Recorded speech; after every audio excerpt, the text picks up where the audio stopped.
নমস্কার, আমি মিতা। আমার আদরের রান্নাঘরে সকলকে জানাই স্বাগতম। আজ আমি বানিয়ে দেখাচ্ছি নিরামিষ মুগ ডাল। প্রথমে আমি কাঁচা মুগ ডাল জল দিয়ে ভালো করে ধুয়ে নিয়ে সেটাকে আবার জল দিয়ে সেদ্ধ হতে বসালাম। কিছুক্ষণ পর আমি ঢাকনা খুলে ডালের ফেনাগুলো তুলে নিয়ে সামান্য পরিমাণ নুন দিয়ে আবার ডালটা সেদ্ধ হতে দিলাম।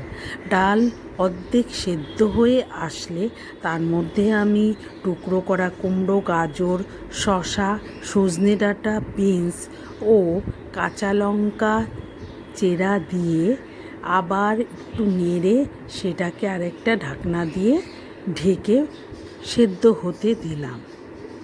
কিছুক্ষণ পর আমি সেই ঢাকনা খুলে একটা টমেটো টুকরো করে কেটে তার মধ্যে যোগ করে দিলাম এবং একটু নেড়ে দিলাম। তারপর আরও একটি প্যান বসিয়ে তাতে অল্প সর্ষের তেল গরম করে শুকনো লঙ্কা, গোটা জিরে, গ্রেট করা আদা, হলুদ ও জিরে গুঁড়ো দিয়ে আমি মশলাটা ভালো করে কষিয়ে নিয়ে সেই মশলাটা আমি ডালের মধ্যে যোগ করে দিলাম। ডালে যোগ করে হালকা হাতে নেড়ে দিয়ে তাতে আমি ধনেপাতা কুচি, সামান্য মিষ্টি যোগ করে দিয়ে ঘি দিয়ে নামিয়ে নিলাম।